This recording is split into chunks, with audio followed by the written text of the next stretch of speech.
আজ আমি আপনাদের সঙ্গে শেয়ার করব পূর্ব মেদিনীপুরের চিকেন রেসিপি। চলুন যাই কিভাবে আমি পূর্ব মেদিনীপুরের চিকেন রেসিপি বানাবো। আপনারা আমার রেসিপিটা প্রথম থেকে শেষ অবধি দেখতে থাকুন। কিভাবে আমি রেসিপিটা তৈরি করছি, আপনারা যদি প্রথম থেকে শেষ অবধি আমার রেসিপিটা না দেখেন তাহলে কিন্তু রেসিপিটা ভালোভাবে তৈরি করতে পারবেন না। দেখুন, এই রেসিপিটা খেতে দারুণ হয়। দেখুন, এখানে আমি 500 মুরগি এনেছি, একদম চিকেন 500 আছে এখানে। এইবারে এই 500 চিকেন দিয়ে আমি রেসিপিটা বানাবো। চলুন যাই কিভাবে আমি বানাচ্ছি। মাংসের মধ্যে কি কি মশলা দেবো সেটাও আপনাদেরকে দেখাচ্ছি।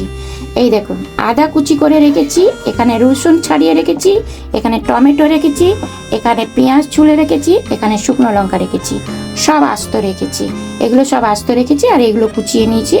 এইবারে আমি অল্প একটু ঘি দিয়ে আমি এগুলো ভেজে নেব। এখানে কড়া বসিয়ে দিয়েছি, কড়াটা আমার গরম হয়ে গেছে। অল্প একটু ঘি দিয়ে দিচ্ছি। ঘি দিয়ে আমি এই সব কটা আমি মশলা ভাজবো। প্রথমে আমি দিয়ে দিচ্ছি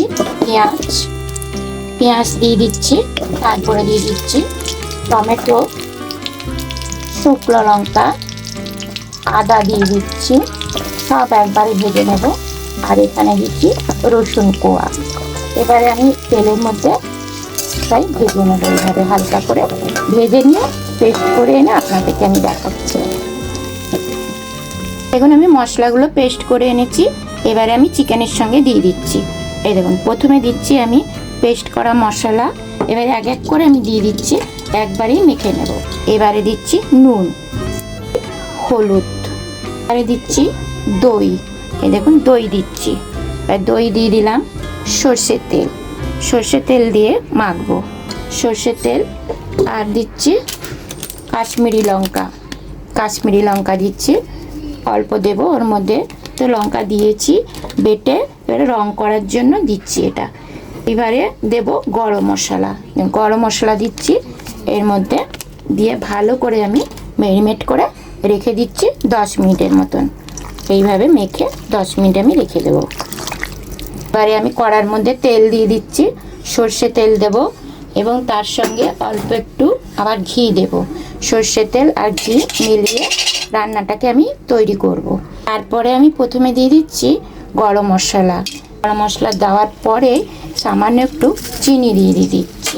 আগে আমি হিং দিচ্ছি অল্প একটু। দেখুন, হিং দিলে খুব সুন্দর স্বাদ হয় খেতে।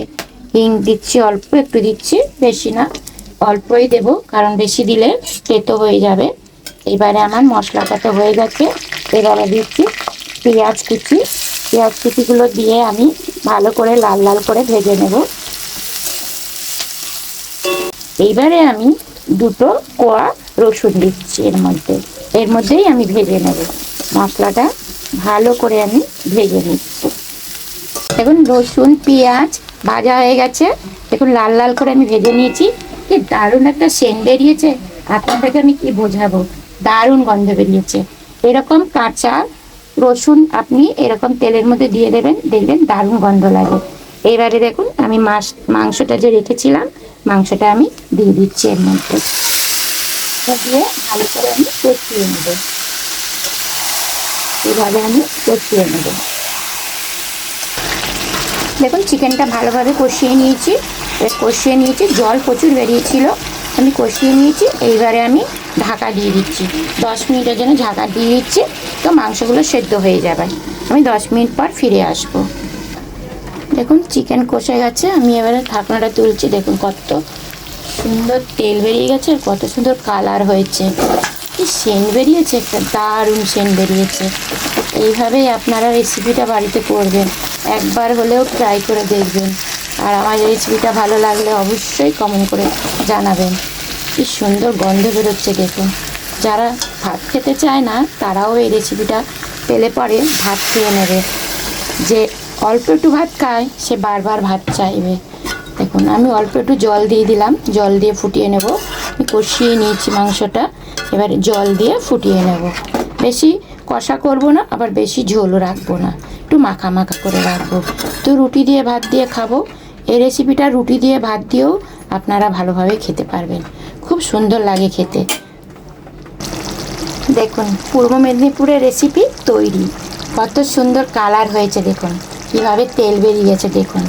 আর সেদ্ধ তো হয়ে গেছে, দারুণ দেখতে লাগছে। আর গন্ধ, সারা ঘর আমার গন্ধ হয়ে গেছে, রান্নাঘর চলে গেছে, বাইরেও চলে গেছে। বাড়ির লোক তো তাড়াতাড়ি করে বলছে তাড়াতাড়ি খেতে দাও, খিদে পেয়ে গেছে।